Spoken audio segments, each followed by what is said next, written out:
Selamat datang kepada Dr. Ma. Selamat datang, Doktor.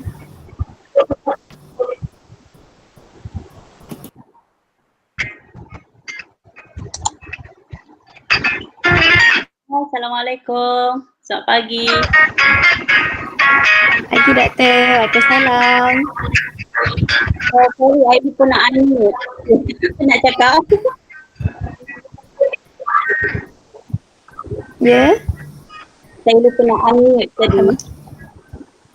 Oh.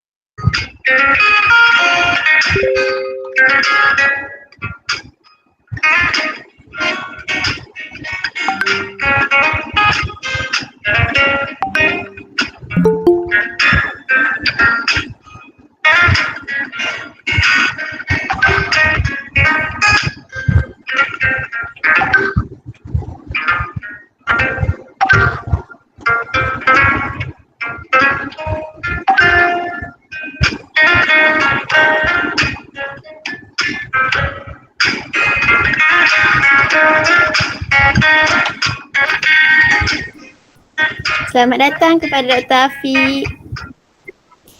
Selamat datang, Doktor. Assalamualaikum. Waalaikumsalam. Assalamualaikum.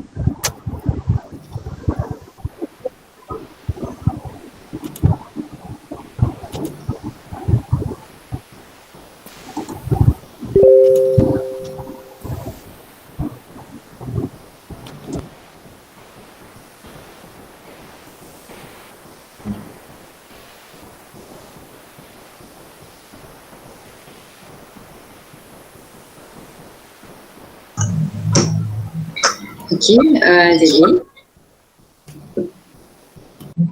jam telah menunjukkan jam 10 pagi. Jadi kita akan mulakan dengan slot forum kita pada pagi ini. Okey, bismillahirrahmanirrahim. Kepekan Kuala membeli bingka, sayang pesanan terlupa sudah. Majlis bermula tirai dibuka dengan alunan madah yang indah. Assalamualaikum warahmatullahi wabarakatuh dan salam sejahtera kepada semua. Selamat datang ke forum Unleash Your Potential bagi program Youth Health Online Convention YHOC pada tahun 2020 ni. Dan saya, Anis Syahira binti Sa'adun, merupakan pelajar tahun 2 fisioterapi daripada Fakulti Sains Kesihatan, akan menjadi moderator anda pada hari ini. Jadi hari ini kita sangat bertuah lah sebab kerana diberi peluang untuk bersama dengan speaker-speaker jemputan hebat kita pada hari ini, dan insyaAllah mereka akan berkongsi serba sedikit tentang tips dan nasihat untuk kita semua, dan semoga kita dapat amalkan dan dapat aplikasikan dalam kehidupan seharian kita. Okey, jadi sebelum kita mula, dan izinkan saya untuk nak memperkenalkan serba sedikit dan secara ringkas tentang tetamu kita pada pagi ini. Okay, jadi bagi jemputan kita yang pertama, saya maklumkan kedatangan Dr. Maniza binti Umar yang merupakan pensyarah dalam program audiologi dan juga merangkap sebagai timbalan pengetua Kolej Encik Nasir. Okay, kolej untuk dekat UKM KL. Okay, dan seterusnya saya maklumkan juga kedatangan kehadiran Dr. program bawah Myheart Health Association atau lebih dikenali sebagai Myheart, dan Dr. Wan Afiq kini berkhidmat sebagai pegawai perubatan di Hospital Slim River, Perak. Dan seterusnya saya turut maklumkan kehadiran tetamu kita yang ketiga, iaitu Dr. Yhoc yang merupakan pensyarah kanan dalam bahagian microbiologi, virologi dan immunologi, dan juga merangkap sebagai penasihat Kelab Siswazah Fakulti Sains Kesihatan Universiti Kebangsaan Malaysia bermula daripada tahun 2019 lagi hingga sekarang. Okey, jadi untuk tak membuang masa, dan untuk soal kita pada pagi ini, setiap speaker akan diberi masa selama 20 minit untuk menjawab dan soalan-soalan yang akan diajukan. Okay, jadi untuk para penonton, dan mohon dapat memberi perhatian, dan kepada mana-mana yang ingin bertanyakan soalan boleh terus tulis di ruangan chat ataupun boleh tulis dekat ruangan chat. Nanti di akhir slot nanti kita akan ada sesi soal jawab. Okay, jadi kita akan teruskan dengan slot kita dengan speaker yang pertama, iaitu bersama dengan Dr. Maniza binti Umar. Okay, untuk Dr. Maniza, saya terfikirlah bila kita ni sekarang kita berada dekat satu fasa mungkin normal baru lah untuk kita, dan bila saya lihat doktor ni seorang yang sangat aktif, sangat ceria, sangat cerdas, dan tak kisah keadaan macam mana sekarang, dan macam mana doktor dapat mengimbangkan kesihatan fizikal dan mental, walaupun doktor dah sebagai seorang pensyarah dan sebagai seorang merangkap jadi timbalan pengetua kolej lagi kan. Jadi berdasarkan pengalaman Dr. Maniza, bolehkah doktor kongsikan sedikit atau berikan sedikit nasihat dan tips untuk kita contohi untuk memastikan yang kita ni mempunyai, kita dapat mengekalkan kesihatan fizikal dan mental yang seimbang dan dalam mendepani cabaran norma baru sekarang ni, iaitu mungkin kelas secara online, tak dapat nak buat praktikal dan sebagainya. Okay, so saya mempersilakanlah untuk speaker kita yang pertama. Persilakan Dr. Mar. Okay, thank you. Anis kan? Okay, Assalamualaikum dan selamat pagi semua. First of all, saya nak mengucapkan terima kasih atas jemputan, which I think very interesting, ya. Dan perkongsian ni saya berkongsi dari segi pengalaman yang saya alami, pengalaman saya lah, ya, dealing with students, dan juga dari segi how to keep myself moving during pandemic, okay. Dan memang agak mencabar. Sebelum tu saya boleh tak saya nak share screen sebab saya ada prepare a few slides, ya. Okay, sekejap ya. Putri Balkis boleh bagi saya share. Okay, sekejap.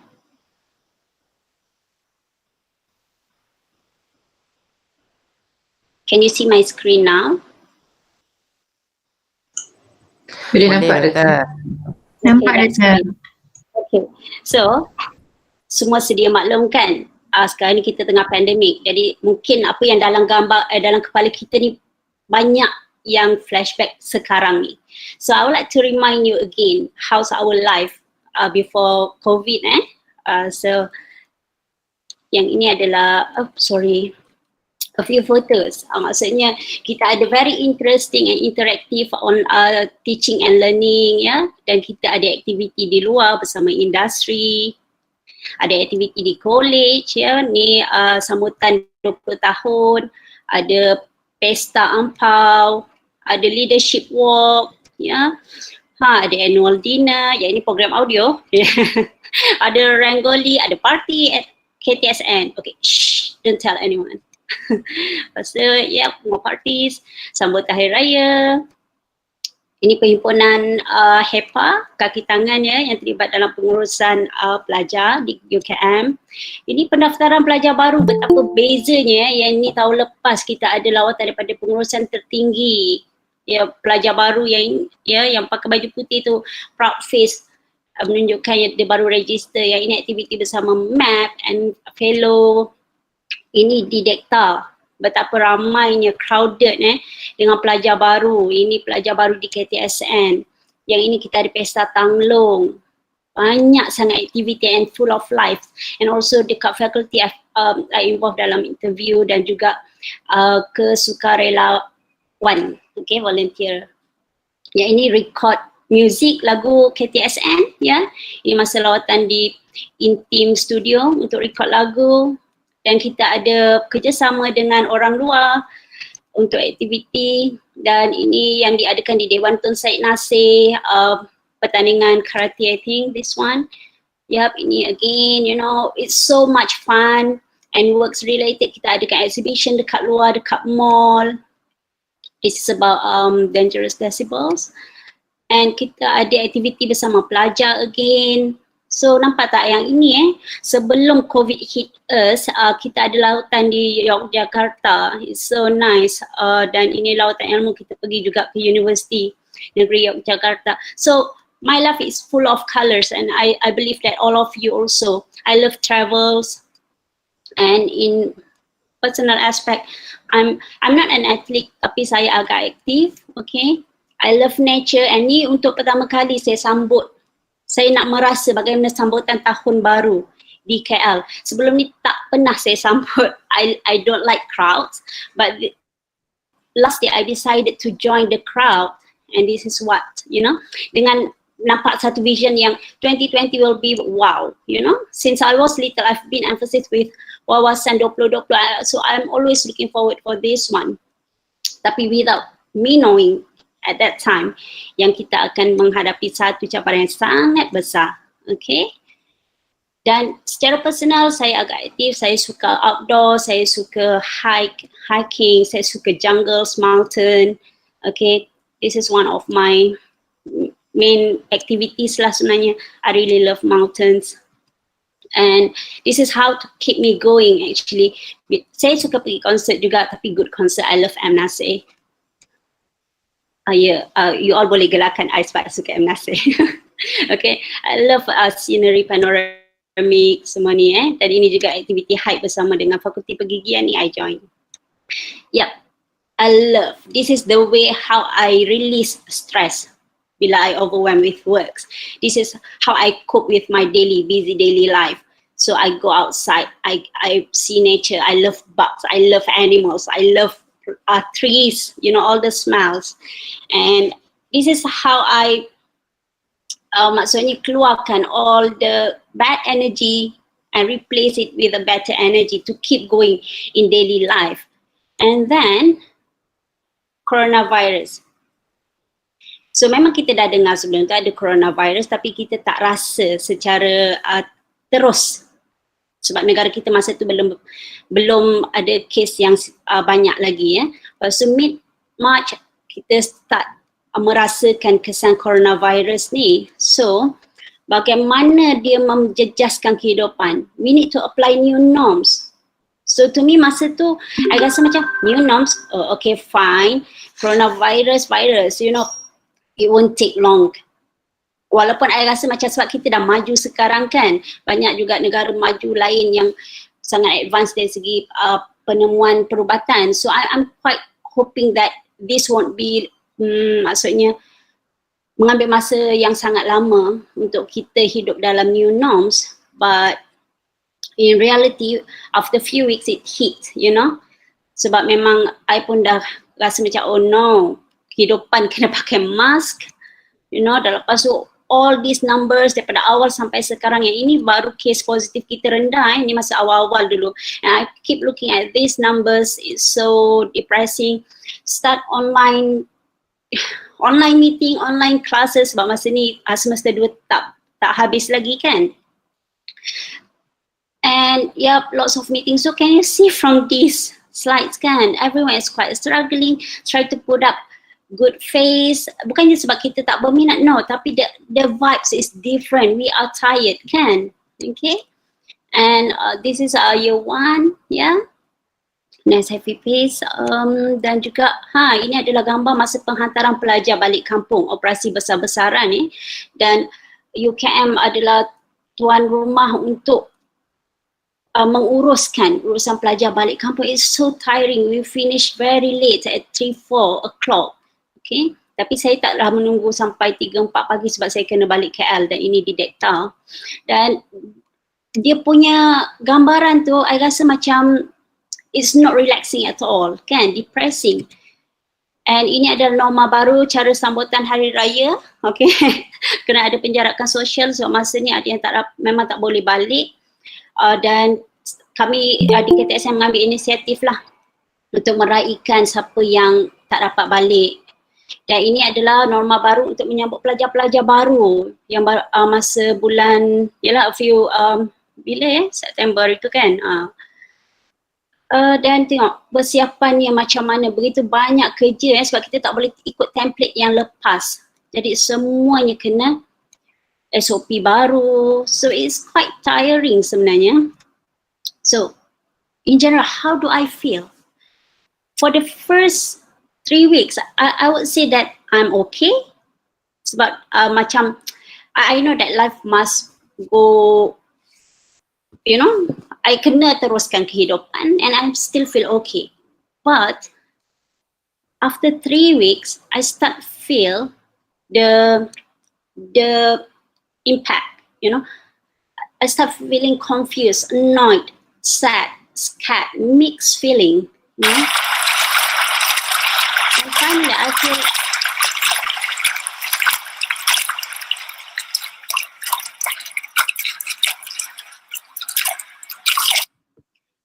feel overwhelmed, exhausted, struggles. I feel lost.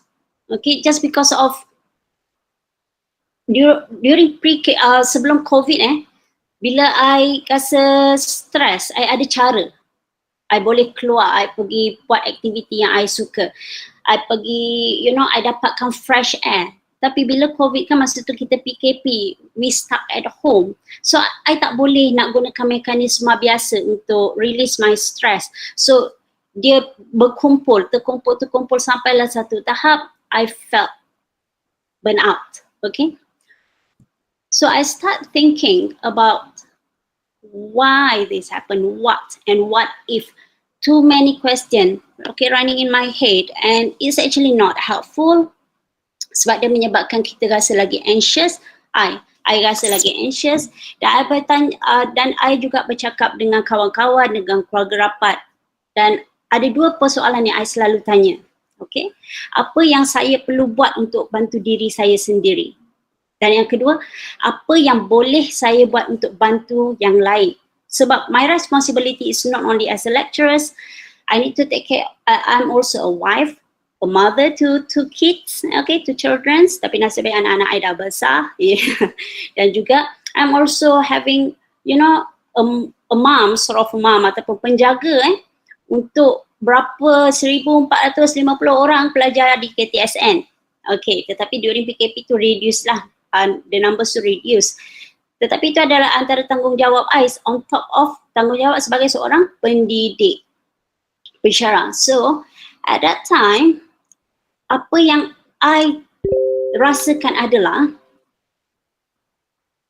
2 perkara yang sebelum ni I tak ada masalah untuk melaksanakan tugas. Ya, maksudnya bukanlah tak ada masalah langsung ada, tetapi I can cope. Okay, like teaching and learning and also pengurusan di KTSN, I rasa I enjoy doing those. sebab I masih boleh exercise and I boleh pergi keluar. Tetapi during pandemic, teaching and learning, the standard teaching and learning has been converted to online platform. And to be honest, I need to confess, I'm not a good digital person. Saya dilahirkan pada zaman manual. Jadi transition daripada manual kepada digital tu bila I dah masuk universiti. Jadi memang masa zaman I sekolah, I nak guna komputer tu kena masuk DOS tau. Sampai I rasa macam, ya Allah susahnya nak guna komputer. Tapi sekarang ni semua di hujung jari. So memang to me macam MS Teams, Google, Zoom, Google Meet is totally new to me. And also bila I dengar je, oh my God, teaching and learning online. Okay, can you imagine? I have 2 children, umur 16 tahun dan juga 15 tahun, and they have home learning. Maksudnya dia orang belajar di rumah, so masa tu PKP kan. Dan you boleh nampak tak dia punya perbezaan antara, mungkin you tak boleh bayangkan, tapi I nampak yang behind the screen, you know. Yang advantage of online learning ni, you bangun-bangun tidur je, you tak akan kemas. Itu kan macam agak ready tu, buka komputer, you boleh duduk kan. Okay, I'm ready for class. Tapi kalau misalnya face to face, you need to get yourself ready. And that's actually allow your brain to work and to connect with your environment, to plan everything. So that's the difference. And also I can see that my children struggling. Terutamanya bila pembelajaran tu kurang menarik. Lots of text, you know, lots of talking. Lepas tu my children dah buat benda lain dah, dia makan dah kan. Cuma cikgu je tak nampak. Bila cikgu suruh buka webcam, okay, ke tepi makanan. Ke tepi lah YouTube ni semua kan. Lepas tu I bercakapkan dari asli dan I told my children lah, you should respect, you know. Macam mana pun perasaan you rasa, tapi you should respect teachers. Sebab sebenarnya I terkesan lah. Sebab I boleh membayangkan kalau misalnya pengajaran I tu membosankan, so my students will do the same, so I cannot blame them, okay? So that's make me think that how can I make my teaching and learning experience fun online or engaging? You know, I don't have the skills and it's so worrying. And masa tu memang I rasa sangat anxious sebab I risau. Kalau misalnya apa yang I nak sampaikan tak tersampai, just not because of the students fall asleep, tapi because kegagalan I untuk menyebabkan student tak boleh nak engage dengan apa yang I cuba sampaikan. Okay? Dan dalam masa yang sama, I tak boleh nak exercise, I tak boleh nak pergi outdoor. And kerja sebab pengurusan di KTSN semakin meningkat disebabkan pandemik. Kita banyak SOP baru, banyak, you know, dari segi kebajikan pelajar yang perlu dititik beratkan, kesihatan mental pelajar dan juga kesihatan fizikal. It's so challenging. I need to take care of myself, my family, and also my students, okay? So, the next step is I visualize, okay? I remember that my friend asked me, what can you do to help yourself? And that's actually, you know, before this, I tak fikir sangat tahu about myself. I always think about others. And then, my friend cakap, no, you must think about this. You must answer this. Take your time to answer to this question. What can you do to make yourself better? And it took quite a while for me to find out the answer tau. And I don't understand kenapa nak jawab benda tu. It's not important sebab as long as I can work, it's okay. No, actually, I'm wrong. So if I don't take care of myself, so macam mana I nak melaksanakan tugas I dengan baik? Sebab tu I rasa overwhelmed, I rasa lost, I keep my head above water. Okay, I'm struggling to keep my head above water. So I start visualize my parents, my family, my students. I miss my family so much. So I want, you know, I want to keep myself in a good spirit. Okay, so next. I start to set goals, okay? I focus and find ways to set goals and find a way to achieve the goals, okay? So goals I, ada 2 je lah yang besar sebenarnya. Yang pertama adalah berkaitan dengan online teaching learning. Lepas tu yang kedua berkaitan dengan pengurusan KTSN. Tetapi sekarang ni Itu goals yang awal kan. Tapi later on, I change it. I put self-care as the main goals. That is my main goal. I need to take care of myself. Okay. Dan saya juga dah mula mengkaji, faktor-faktor yang menyebabkan perubahan yang besar during pandemic ni. Okay. Saya mengenal pasti apa faktor yang menyebabkan I'm very upset, I'm easily annoyed, I'm overwhelmed. So saya tahu that I stop exercising. Okay. So I'm not an athlete. Bila I sebut exercise tu bukanlah exercise macam athlete tu, tahu tak? I punya exercise maksudnya I will allocate about 15 minutes to 30 minutes daily untuk buat exercise, dan I set a goal. So contohnya lah, kalau saya I love walking Kalau sebelum ni after office je, I akan keluar pergi ke Tasik Titi Wangsu untuk berjalan, and I set tahu, I ada aim macam okay, satu keliling Tasik tu berapa cepat I boleh habiskan. Okay, and then I tengok distance dan juga masa. So that's how I set a goal. Tapi bila tak boleh macam tu, I try to think that, oh my god, I need outdoor. That is the main ingredient lah untuk I exercise.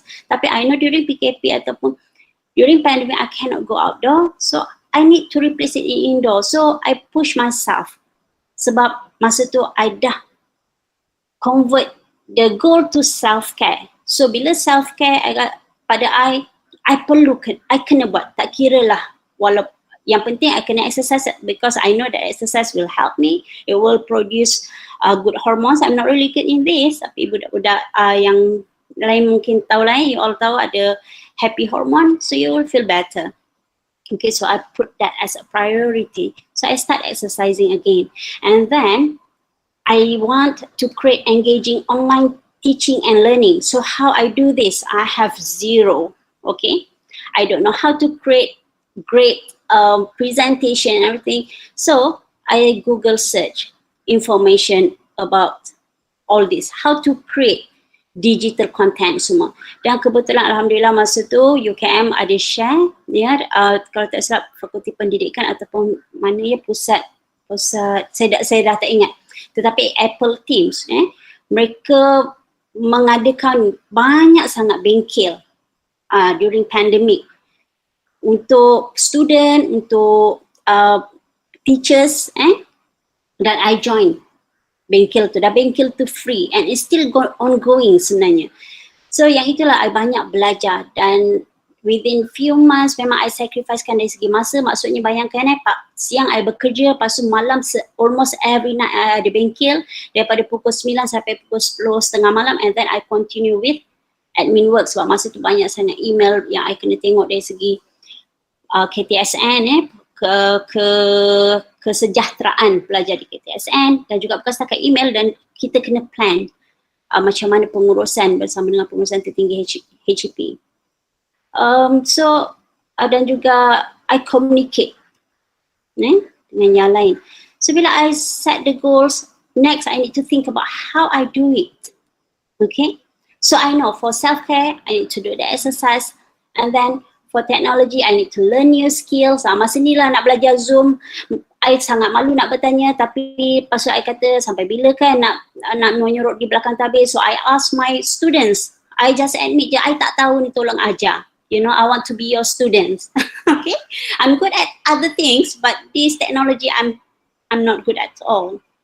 Dan juga saya masuk dalam teacher community untuk create digital content, and also I be a proactive communicator sebab saya perlu menyalurkan apa yang student rasa dekat college kediaman kepada pihak pengurusan tertinggi untuk membincangkan apa keperluan pelajar di KTSN, sebab KTSN ni dia lain sikit. Kampus kami kecil, KTSN kampus yang kecil dan facilities ada agak limited. Kalau dekat main campus during PKP tu fakulti masih di dalam, fakulti dan juga residential colleges masih di dalam dalam kampus, tapi kalau kami KTSN ni dia lain, fakulti berada di luar, dan within the residential college itself kita tak ada pusat kesihatan, kita tak ada proper ni lah, kita ada padang kita adalah gym, tapi itu pun gym dia macam tak memberangsangkan sangat. So macam lots of limitation kan. So I can understand students struggle. Kalau I yang duduk di rumah pun struggle, student yang dekat KTSN lagi struggle, and also dekat campus semua lain.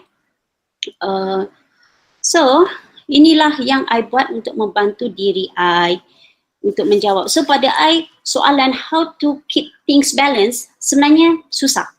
I tak boleh nak keep things balance. Tetapi yang lebih penting adalah bukannya keep things balance, tetapi to ensure that your mental health and your physical health is good for you to proceed with your task. So I think that is more important. Okay, I think that's all from me for the first round. Alright, okay. Wow, sangat menarik dengan flashbacknya. Terima kasih banyak kepada Dr. Betul lah kan, tengok presentation tadi macam menyentuh hati lah. Kalau saya lah, menyentuh hati saya juga, which is kita ingat balik macam mana dulu dan macam mana sekarang. Tapi lagi sekali macam mana Dr. Maran ada kata juga tadi, which is mungkinlah banyak perubahan berlaku, tapi tak nak life must goes on kan. And the main thing is kita ni mungkin nampak benda lain yang kita fokus, tapi the main thing is kita self care, jaga diri kita.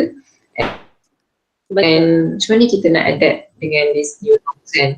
Okay, so tadi doktor ada cerita banyak pengalaman tentang doktor, and banyaklah yang kami boleh belajar dan banyak kami boleh ambil untuk mungkin boleh try exercise dan sebagainya.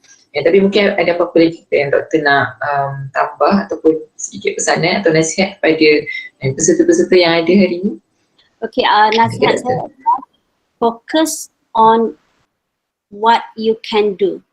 Okay, jangan fokus sangat pada benda yang tak pasti. Contohnya sekarang ni during pandemic we have lots of uncertainty. Okay, apa yang I buat adalah bila I set goals tu adalah short term goals. So, maksudnya I know that I can achieve this within 1 week or 2 weeks. Maksudnya within 1 or 2 weeks kalau misalnya ada perubahan dari segi pandemic punya spike ke apa, ada arahan baru, it won't change macam masa peringkat awal PKP tu kan. Tapi jangan tengok macam oh lama macam mana nak achieve within 6 months, 1 year, sebab we are not sure. Boleh ada that kind of aim, tapi don't put it as first. Sebab nanti bila you nampak banyak sangat halangan, you akan rasa down.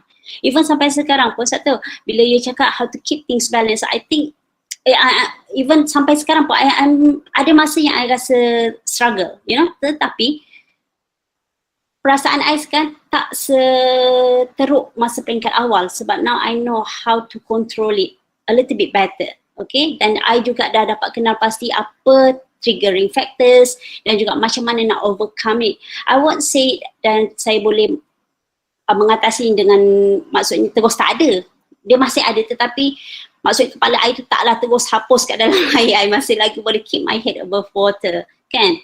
Dan try to do some exercise that's really helpful. Walaupun you rasa macam okay, masa peringkat awal I kata macam alah buat kerja rumah tu part of the exercise. No, it's not. Okay, memang you sweat semua, tapi you need a proper exercise.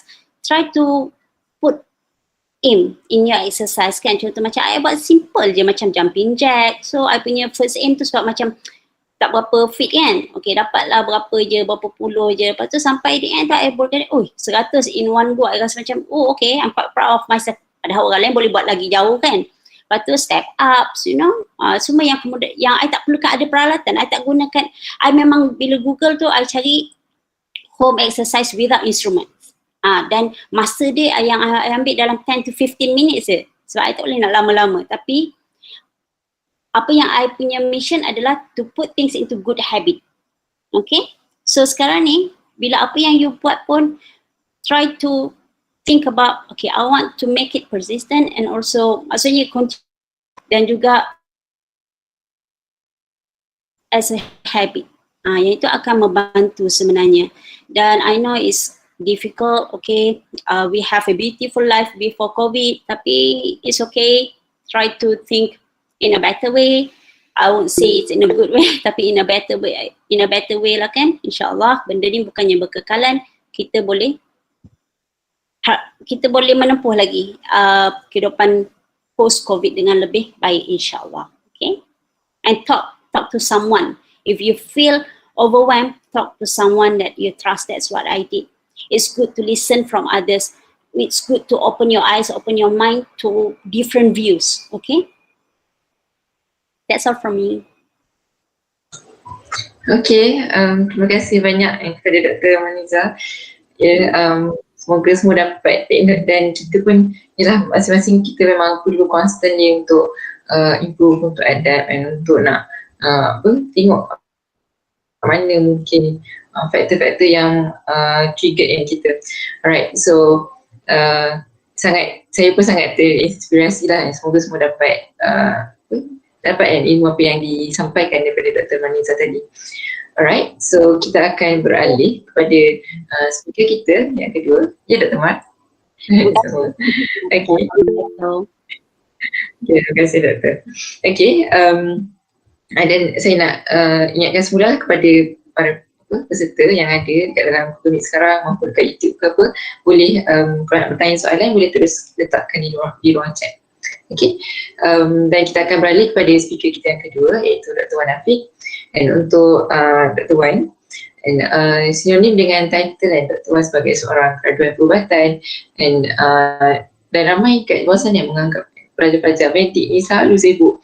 Tapi untuk pengetahuan semua peserta sekarang, Dr. Wan merupakan seorang graduan dalam bidang perubatan kat UKM juga, beliau juga telah menyertai dan sudah menyertai banyak aktiviti kesukarelawanan sejak daripada zaman universiti lagi sampai sekarang. Dan even sekarang waktu COVID ke, masih ada operasi yang still berjalan. Jadi boleh ke kalau Dr. Wan cerita sikit, kongsikan kepada kami bagaimana cara-cara ataupun mungkin macam mana tips atau macam mana kita menjadi individu yang mempunyai semangat macam tu dalam walaupun kesibukan tapi tetap memberi komitmen terhadap aktiviti kesukarelawanan yang kita nampak memang sangat bermanfaat kepada masyarakat kat luar sana untuk kita saling membantu dan memberi manfaat juga kat diri kita sendiri. Jadi mungkin sedikit sebanyak yang Dr. Wan nak kongsikan. Okay, saya persilakan.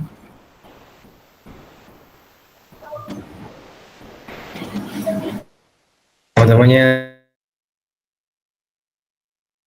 dan juga yang dihormati Dr. Maniza dan Dr. Yhoc dalam forum kita pada pagi ini. Pertama-tamanya inilah, it's good to be back to this my alma mater, orang kata kan, walaupun it is in a virtual way, ya, kembali ke KTSN yang virtual way. Yang mana saya dulu pernah berada dekat KTSN juga, yang saya sempat merasa duduk 2 tahun, ya, betul. Duduk 2 tahun sebagai seorang pelajar perubatan di sana. I was in the year that belum lagi kami pelajar perubatan pindah ke semua sekali. Dan I head off in a lot of activities lah. Dulu I menyanyi nasyid untuk KTSN dan juga I main banyaklah macam-macam program. KTSN ni dia lebih hidup lah dia punya aktiviti dekat sana berbanding kalau kita banding lah kan. I pindah ke UKM Ceras and dekat situ memang all the thing is stressed out about books, study, that's all. Aktiviti kita saya macam-macam kan, kita boleh main rugby lah dulu, and macam-macam, ada open pertandingan lah, ada aktiviti macam-macam. And I remember that there's a time that UNIC, saya kenal Pelan Nasyid dulu, pernah datang and I menyanyi sekali dengan dia. Okay lah, kita throwback sikit lah kot, and because memang best lah kalau kita throwback balik zaman-zaman belajar universiti. That's the most apa orang kata, kenangan paling manis ketika mana di universiti. But during my university life, my campus life, I was different. Okay, different not in an abnormal way, but different in terms that I think that I need to do more than that. Ya, kalau kita berpersatuan di university, yes, kita akan berpersatuan, tetapi sekali lagi there is something that I need to do more consistent and it's not just stop there at university, but there's a lot more things and need to be done. So that's how and why ketika mana fasa I di university, I was triggered because I heard about someone who needs to do an operation, but then they can't do it because of the financial constriction and financial issue, logistic issue, and so on. So things like this need to be treated, and we can't just treat the disease, but we must treat what's the source of the disease. Kadang-kadang orang sakit bukan sebabkan nasib dia memang kena sakit, tetapi dia sakit disebabkan banyak faktor-faktor persekitaran, kebersihan contoh, and faktor persekitaran apa lagi, kesusahan dalam hidup, kesempitan hidup sebagainya. Itu akan menjadi faktor-faktor kepada penyakit-penyakit yang datang. Yeah, there's the non-communicable disease and they will occur into a patient. So that's why ketika tu saya rasa triggered untuk saya berbuat sesuatu. And ketika tahun kedua perubatan, saya join NGO iaitu Myheart. Ketika tu belum nama Myheart lagi lah. And ketika tu kami baru mula-mula untuk apa ya, untuk berjinak-jinak, kita nak buat program, and then just underground program with vision to help people, to give a free healthcare service to people, to the community. So ketika itu ketika tahun 2 kami buat bisnes sendiri untuk bagi servis kepada kampung orang asli, dan kami pergi ke Kampung Poh. Saya ingat lagi, saya pergi ke Kampung Poh di Cameron. Kami sunat lah, orang asli sunat semua orang, and kami buat macam-macam aktiviti dekat sana. It was fun, and ketika itu saya nampak kita boleh pergi jauh lagi. Dan ketika saya dah tahun ke-4, tahun ke-5 perubatan, ketika itu saya memikirkan bahawa saya akan jadi doktor. At the end of the day, saya akan jadi doktor juga. So apa yang boleh saya buat untuk saya buat lebih banyak lagi, dan ketika itulah tertubuhnya Myheart. Pada tahun ke-4 saya belajar. Myheart di mana kami memfokuskan membantu lebih ramai masyarakat, dan kini alhamdulillah kami dah bantu hampir dengan kos pendanaan kepada mereka-mereka yang memerlukan fund untuk pembedahan jantung dan sebagainya lebih 4 juta. Dan juga di Yaman kami dah bantu lebih daripada 200 orang dekat Yaman, dan di Palestin kami cuba membantu, dan kami sekarang ni tengah reach out to many more countries. So by next year we are planning to go to Australia and UK, and so that we can reach out to more people out there. So sekarang lagi apa yang membuat saya trigger? Sebabkan saya melihat bahawa ramai orang yang terhalang ketika saya walk around belajar di UKM, di hospital, and ramai yang terkadang bila mana kita nak minta dia orang untuk buat angiogram. Kalau you all tahu angiogram untuk melihat jantung ni ada berapa banyak yang block, sebab setiap hari pasti akan ada orang-orang yang akan datang dengan masalah jantung. Jadi bila mana terkadang kita nak tunggu untuk dapatkan waktu untuk buat angiogram tu dekat Malaysia, kita boleh tunggu dalam setahun pun belum tentu dapat kadang-kadang. That's the waiting period for us to get the angiogram. And if only you have the money, and which cost like 15 to 20k, and barulah kita boleh pergi and ke swasta waiting period tak ada lah kot, ataupun sekejap saja. Tapi tak semua orang ada nasib macam tu. So how? Why? For me, kesihatan ni bukanlah dinilai atas wang ringgit, sebab orang sakit akan tetap sakit. Dia miskin, kaya ke, dia akan tetap sakit. Dia tak ada penyakit orang tua, dia tak ada penyakit orang kaya ni, penyakit orang miskin. So tidak, semua orang akan dapat benda yang sama. Jadi sekali lagi saya rasa kita perlu buat sesuatu, and that's how volunteerism punya semangat ketika itu datang kepada saya, yang mana saya memikirkan I can't do it alone, I must do it together. And if we want to do it alone, yes, we can do it alone. Actually, we can always do it alone. But how far can we go? But then, if we see the future and we had a vision of having a good and greater vision to save more community, and so we have to do this together. And that's how bila mana pada dekat awal saya bertemu dengan kawan-kawan, dan kemudiannya kami tumbuhkan Myheart for just one reason, volunteerism. And so kalau kita tengok slide ni, volunteers don't get paid, and not because they are worthless but because they are priceless. And saya tak pernah minta bayaran bola. Pernah sekali tu saya keluar untuk mobile clinic dan ada satu patient dia merayu dekat saya, doktor, saya nak, mak saya ni dah tak pergi dialisis 2 hari dah. Patient kalau tak pergi dialisis nanti banyak toksik dalam badan, akan menyebabkan tak stabil elektrolit dalam badan semuanya, dan menyebabkan boleh berhenti jantung dan sebagainya lah. Okay, so dia dah 2-3 kali dah tak pergi dialisis, dan dia minta pada saya sebabkan tak ada orang nak untuk bayar dialisis kan. Nak tunggu untuk dapatkan pendanaan kena ada masa, tapi patient tak boleh tunggu kan, sebabkan penyakit kematian tak boleh menunggu. Jadi saya terpaksa kan, keluarkan je lah 200 sebab sekali dialisis 200, maksudnya seminggu dekat 1000 kan, dengan kos transport semuanya, bagi je lah 200, and I don't need someone to pay me back, and I didn't need to claim actually because I'm priceless. Buat apa? Kenapa kita nak letakkan harga pada diri kita, sebabkan kita tak ada harga, bukan kita tak berharga, sebabkan kita terlampau bernilai untuk dihargakan. Okay, so mungkin boleh pergi next slide.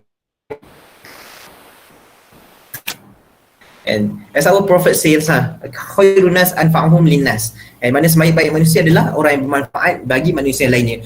Bila saya jumpa hadis ni, bila saya jumpa kata-kata Rasul ni, itu membuatkan saya rasa lebih bersemangat, termotivasi lah untuk saya buat lebih banyak lagi. Sebab pada saya, ya betul, kalaulah kita ni nak jadi manusia yang terbaik, sebab every one of us nak jadi manusia yang terbaik. Jadi itulah antara faktor utama kenapa kalau MC tanya tadi, kenapa kita apa yang menyebabkan saya membuat kerja-kerja motivasi ni, menyebabkan trigger, just because of this one ayat. Itu sahaja dah cukup membuatkan saya sangat-sangat termotivasi untuk bantu masyarakat. Sebab apa? Sebab ini kata-kata dan Rasul kita yang tercinta, di mana kita ni kalau nak jadi orang yang terbaik, kita kena bantu orang, kita kena jadi orang yang bermanfaat pada orang. Macam mana nak jadi orang yang bermanfaat pada orang? Okay, me become a doctor, and me become a doctor, yes, itu dah cukup lah kot. Kita rasa dah cukup bermanfaat, and anda semua, and adik-adik semua yang ada kat sini yang mungkin akan menjadi audiologist and physiotherapist dan sebagainya, and baguslah, and kita memang akan jadi bermanfaat. Sebab tu kerja-kerja kita tu memang asalnya dah ibadah dah, bagus dah. Tetapi sekali lagi, we can do more, and together we can do more together, and because ia bukan sekadar di sini tapi luas lagi di luar sana. Okay, so what is my big why? Kalau kita tengok, boleh pergi ke slide seterusnya. Bila mana saya melihat inilah, saya bantu adik-adik yang dalam kesusahan, adik-adik ni dia ada masalah kanser mata, kita tolong dia, ini ada keluar jugalah dekat luar tentang macam mana dia nak pergi follow up naik motor dengan bapak dia, dengan mak dia lah, pergi follow up macam tu sekali. Next. Okay, ini adik apa nama dia, Jasni. Dia akan melalui pembedahan jantung, dan dia dah lalui pembedahan jantung kali kedua. Yalah, kita tengok dia tersenyum comel je, and kadang-kadang kita rasakan they have a more brighter future than us lah, dia orang lagi baik daripada kita, dia orang tak sempat nak buat dosa pun, dia orang lebih baik daripada kita, kalau nak katakan dalam keadaan sekarang lah. Tetapi kenapa dia orang nak kena ada masalah? Sebabkan dia orang tak ada duit je, dia orang tak minta pun nak lahir-lahir ada masalah jantung. Tapi sekali lagi, kita ni hari ni yang ada rezeki lebih, kerja jadi doktor, orang kata ada rezeki banyak kan. So kita ni ada rezeki lebih, so rezeki kita ni pastinya ada rezeki orang lain dalam rezeki kita. So pada saya, just give back to them. Sebab tu kami kumpulkan, kami bukan nak kami sahaja yang berbuat, sebab tu kami ajak orang lain untuk berbuat bersama kami. Bukan kami ajak orang sedekah dengan kami, tidak. Bukan bersama-sama dengan untuk bersedekah, menyumbang, tidak. Bukan itu istilahnya. Sebab istilah yang sepatutnya adalah macam mana kita nak membantu orang bersama-sama. Orang lain, adik-adik, kawan-kawan semua yang ada kat sini, kita semua mungkin tak ada kelebihan dari sudut masa, dari sudut mungkin ada team yang baik untuk sekali lagi kita kumpulkan untuk kita buat program sama-sama. Yes, but then I do have that team. I do have that masa. Mungkin masa tu memang restricted lah, tapi kenalah jaga betul-betul kan. Tapi sikit kita bila mana kita mampu untuk buat macam tu, saya nak ajak semua sekali lah. Saya ajak semua sekali untuk bersama-sama kami, untuk kami membantu bersama-sama. Sebab lebih ramai lagi orang yang memerlukan kat luar sana. Kalau kita tengok next slide.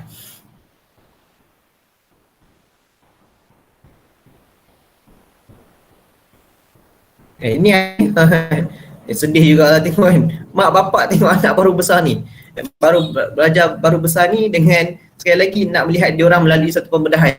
Macam mana perasaan mak ayah? Dan saya seorang bapa juga kan, kepada satu anak, anak kedua baru nak keluar, and saya sedih kalau fikir balik, ya Allah kan, kalau aku jadi mak ayah tu apalah perasaan kita kan? Dan siapa lagi yang nak bantu kan? Ada orang mungkin ada nasib baik, ada keluarga yang baik, ada saudara mara yang baik, ada mungkin dibesarkan dalam keluarga yang memang financially stable, and ada emergency money yang backup yang cukup-cukup baik. Tetapi is it everyone have that? And bukan semua orang ada benda tu.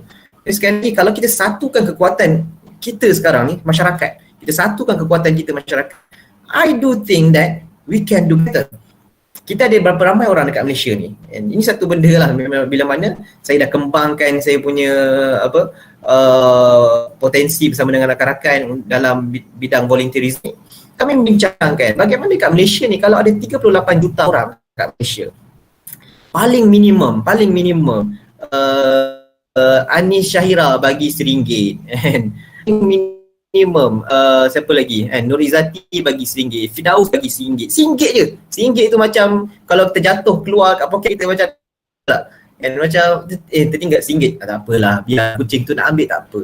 RM1 kita tak ada sedih langsung kalau tinggal RM1. Tapi Dr. Maniza takkanlah bagi RM1, Dr. Maniza bagi dah RM10 kan minimum. Adalah contoh Dr. Yhoc bagi 100 so saya lagi contoh, tapi kadang yang belajar lagi kan 50 sen pun tak apa, 38 juta, okey bagilah 38 juta orang bagi 50 sen, and at least minimum sebulan bagi 50 sen, sebulan 50 sen, 38 juta paling-paling minimum. Kalau 50 sen maksudnya kita dapat dalam berapa, 19 juta ya, and 19 juta sebulan. 19 juta boleh tak kita bantu orang yang nak buat angiogram? Boleh tak kita bantu adik-adik yang perlukan buat pembedahan jantung, untuk TOF, untuk VSD, ASD, dan untuk implant, untuk pacemaker. And sebab sekali lagi, kita boleh buat lebih banyak kalau kita satu kekuatan kita bersama. And itulah vision saya, itulah semangat saya, yang di mana kalau kita satukan kekuatan manusia tu, dan kita pasti boleh buat benda yang lebih luar biasa lagi untuk kita bantu masyarakat ni. And itu baru sebulan. Itu baru kita sebut kalau semua orang sumbangkan 50 sen. Tapi takkanlah Firdaus nak bagi 50 sen. Firdaus punya headphone pun dah rasa dekat RM1,000. So sekali lagi, pastilah kita dapat berbuat lebih banyak lagi untuk ni. Bukan untuk kepentingan diri. Saya tak ada benda pun yang saya perlukan. Saya perlukan cukup sekadar rumah, bumbung, ada baju, cukuplah ada kenderaan yang baik untuk saya pergi kerja, untuk saya menyumbang berbakti kepada masyarakat di fasa COVID-19 ni, dan juga cukuplah anak saya dapat makan, tak perlu pun makan banyak-banyak. Kita ada duit 19 juta pun, kita takkan makan 10 kali sehari kan. Kita ada duit 19 juta pun, kita akan makan paling-paling suku-suku separuh. So tak perlu banyak-banyak pun kan. Ada nutritionist tak dalam ni? So that's the thing. And yang kami fikirkan, that's the thing yang saya rasa kita boleh buat bila mana kita satukan kekuatan kita bersama. That's my vision, and that's the thing that keep me going. And bila mana kita melihat bahawa ramai orang memerlukan, dan minta maaf kalau kami terlampau lambat untuk turun memberi kepada masyarakat. Sebab itulah kami tak boleh lambat, kami cepat, kami kena bergerak. Dan satu kalau saya fikirkan, ya ini gambar di mana kami bantu bersama dengan NGO di luar negara, Medics Worldwide. Medics Worldwide ni adalah NGO yang sangat-sangat aktif lah secara international untuk memberikan bantuan. Myheart X Ukm merupakan our parent NGO lah, and parent NGO di mana kami bernaung di bawah Myheart X Ukm. Kami unit kesihatan. Myheart adalah unit kesihatan di bawah Myheart X Ukm. Okay, so think that's it kalau nak menjawab soalan Syahira lah. Yaman mana kami bagi susu dan banyaklah bantuan-bantuan lagi di Yaman. Ni kita lihat diorang ada duit ke kan nak beli susu dekat tempat tu. Masalahnya 99 speed mat pun tak ada kot nak cari susu, nak pergi mana kan. So sekali lagi ini yang tadi tu di Ipoh, ini saya bersama dengan matron dekat Ipoh, kami bagi ketika the first phase of PKP, and ketika tu kami datang, kami bagi bantuan kepada the frontliner. Walaupun saya pun frontliner, tapi saya bagilah juga kepada frontliner. Sama-sama kita makan, takkan saya seorang nak makan kan. Ini pun kakak ni diperlukan bantuan, yang ni dekat Sabah ya. Sabah lagi banyak memerlukan. Okay, dan lagi ini adik ni dia ada masalah ada palsy lah, saya tak ingat the exact diagnosis of this, tapi dia memerlukan kursi roda baru. Kami bagi kursi roda baru, kami bagi kotak rezeki umat kepada dia untuk bantu dia lah. Okay, bantu dia kan. Okay, mungkin sampai sini. Ada soalan lain kan?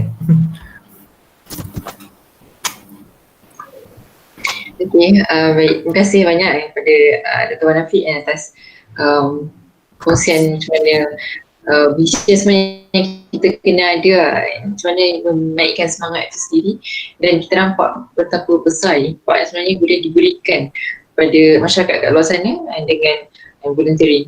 Okay, so mungkin daripada apa yang diceritakan tadi, apakah impak boleh kepada masyarakat yang secara spesifik ataupun secara meluasan yang kita boleh berikan kepada dengan cara volunteering ni, ataupun macam mana cara kita ni sebagai seorang student mungkin dah masih sibuk, so macam apa mungkin cara-cara kita boleh buat untuk terlibat sama dalam volunteering ni. Okay, kalau kita perhatikan, volunteerism adalah satu jalan, cara yang paling mudah untuk kita berbuat dengan impak yang besar. Okay, you all are student, semua kita kat sini student. Saya pun belajar juga, untuk next phase of my career lah. Okay, so kita semua adalah student. Bila mana kita belajar, bermakna kita mungkin financially, mungkin kita belum lagi financially di mana kita mampu sangat. Saya pun kalau sekarang ni baru saja I'm not that senior MO.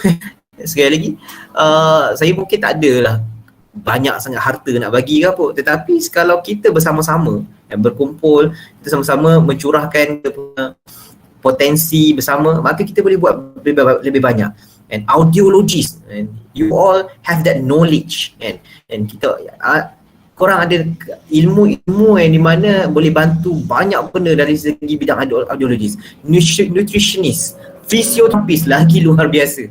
Macam mana yang ada sekarang ni, kalau kita kumpulkan segala potensi-potensi kita, ilmu-ilmu kita yang ada ni, banyak benda kita boleh buat sebenarnya, terlampau banyak kan.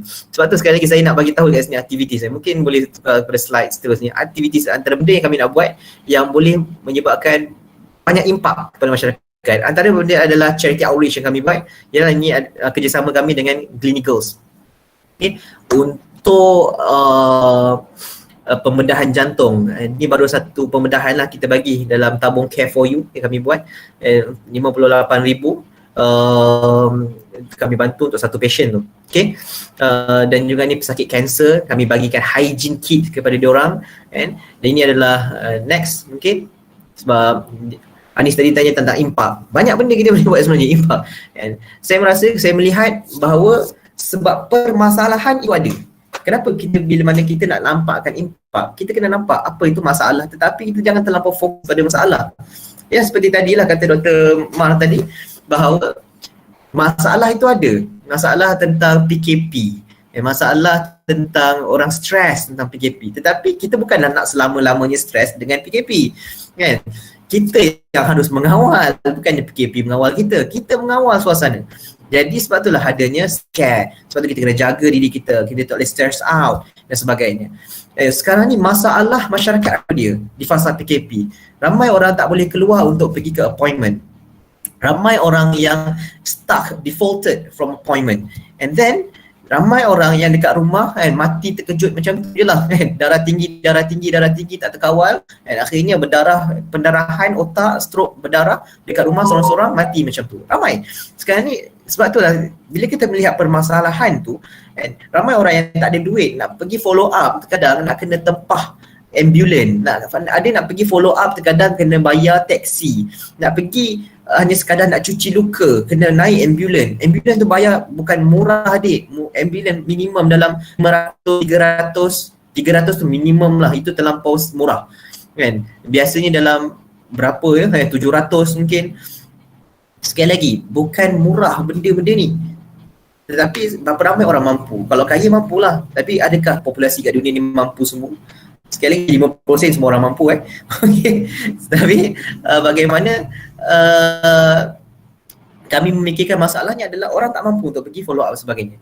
Jadi kami fikirkan idea di mana saya dengan tim saya fikirkan why not we mobile clinic. And kita buat mobile clinic, kita turun. Dan hari ini kami dah buat mobile clinic di Pahang, di Perak dan di Sabah. Dan mana kami kumpulkan tim-tim kami bagi tahu macam mana cara SOP pelaksanaan di fasa COVID-19 dan sebagainya. Dan kita buat mobile clinic, kita turun bantu masyarakat cuci luka. Lepas tu dalam gambar ni adalah ada orang dia tengah pandu lori lah, bukan trailer, lori, dan tiba-tiba dia terbabas tepi jalan, pop, kaki dia patah. Dua belah kaki lah.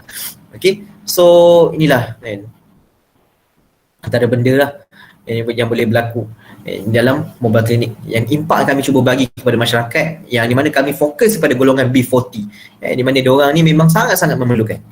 Okay, next. And ini charity fundraising. Saya berlari dengan HKL, you punya pengarah HKL dekat tu je kan.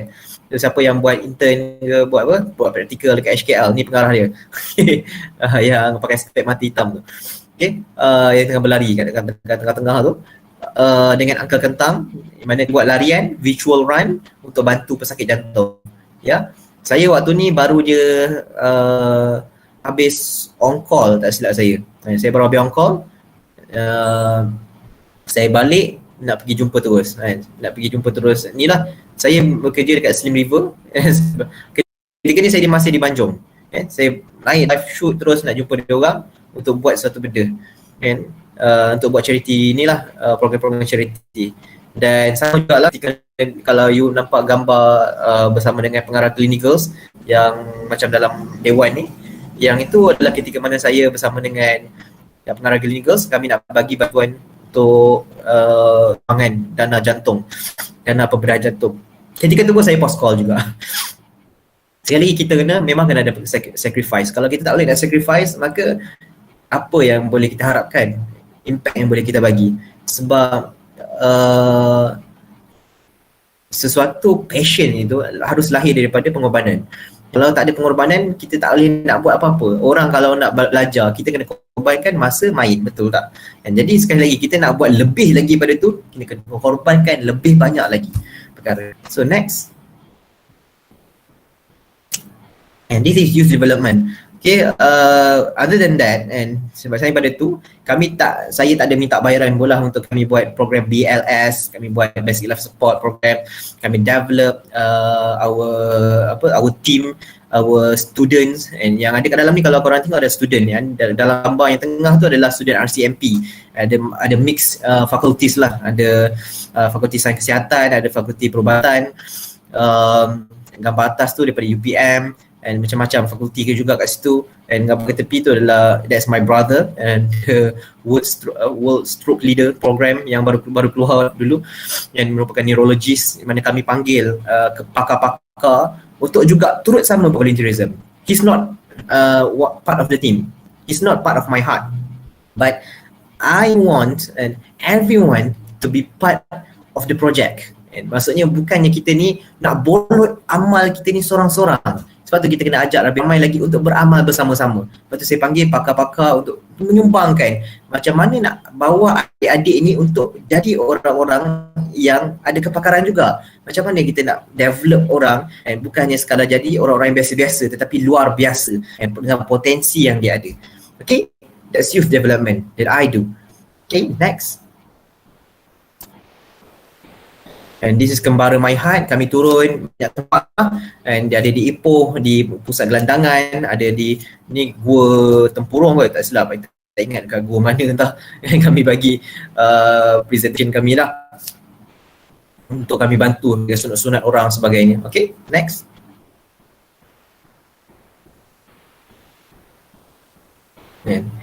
Okay, I think that's the impact that I want to show to you all. And remember that the happiest people are not those getting more. And bukan orang yang dapat semua benda tu yang akan paling happy. Tetapi sekali lagi, those giving more. Kita hari ni kita akan lebih puas hati dapat bantu orang. Bayangkan orang hidup bahagia sebabkan kita. Orang tersenyum, anak-anak dapat makan. And selama ni anak-anak isap botol susu hanya dengan gunakan susu pekat dicairkan untuk bagi kepada anak-anak and untuk minum.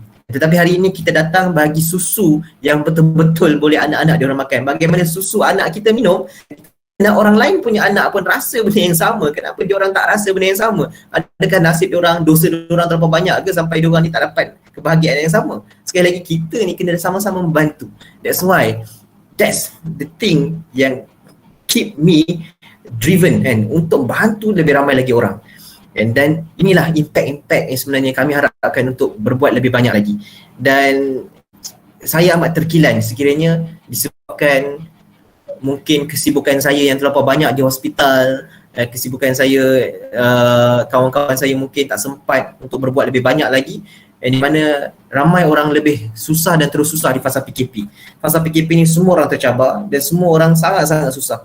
That's why kita sekarang ni kita kena bekerja lebih keras lagi. If you want to start volunteer, you have to start now. You can't wait. If you wait, you're waiting to a period that you have graduated, and then you won't do it. You won't even do it because of what? Kita memang dah terbiasa hidup senang, terbiasa hidup out in our comfort zone. Bila mana kita buat volunteer, kita pasti akan keluar daripada comfort zone. Jadi sekali lagi kita kena sama-sama memulakan sekarang. Kita ke fasa belajar, tetapi jangan tinggalkanlah belajar penting. And kita janganlah buat bekerja volunteer sampai tak sempat join aktiviti kolej, tak boleh, nanti doktor marah-marah. So sekali lagi kita kena pastikan kita kena stable, kita kena balance in everything, but then the sacrifice must be there lah. Okay, so if you want to be happy, you have to give more. That's all I think. You make me laugh. I rasa kita lebih kurang batch kita lah. Masa I pun dulu I consistent Dr. Ismail sebelum bertukar jadi college onsite MC. Oh.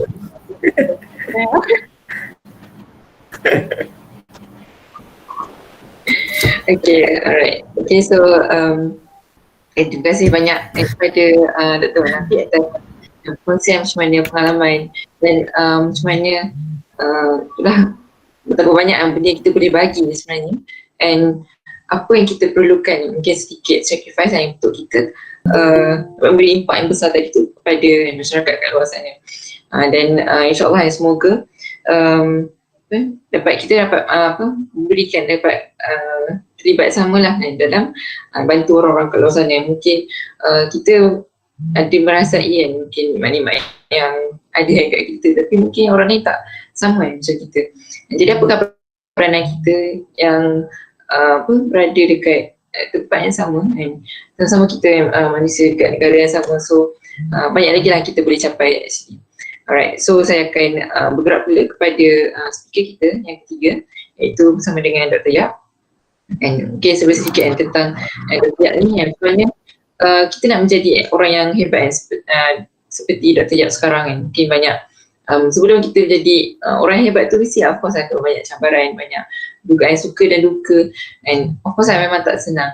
Dan banyak benda kita perlu tempuhi sewaktu kita bergelar belajar dulu, dan sampailah mungkin Dr. Yhoc menjadi seorang lecturer dan ambil PhD dan sebagainya.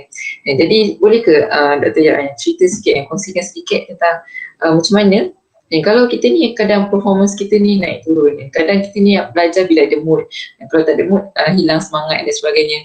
Dan macam mana kita nak atasi situasi ni, mungkin sedikit tips dan motivasi macam mana Dr. Yap sewaktu belajar dulu yang Dr. gunakan agar sedikit sebanyak dapat membantu dan bangkitkan balik kesedaran ataupun semangat kita.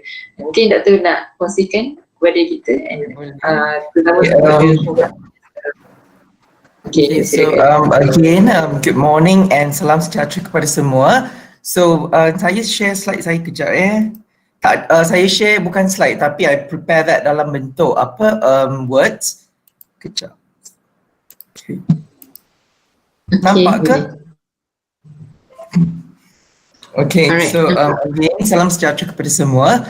Saya campurlah English and BM at the same time.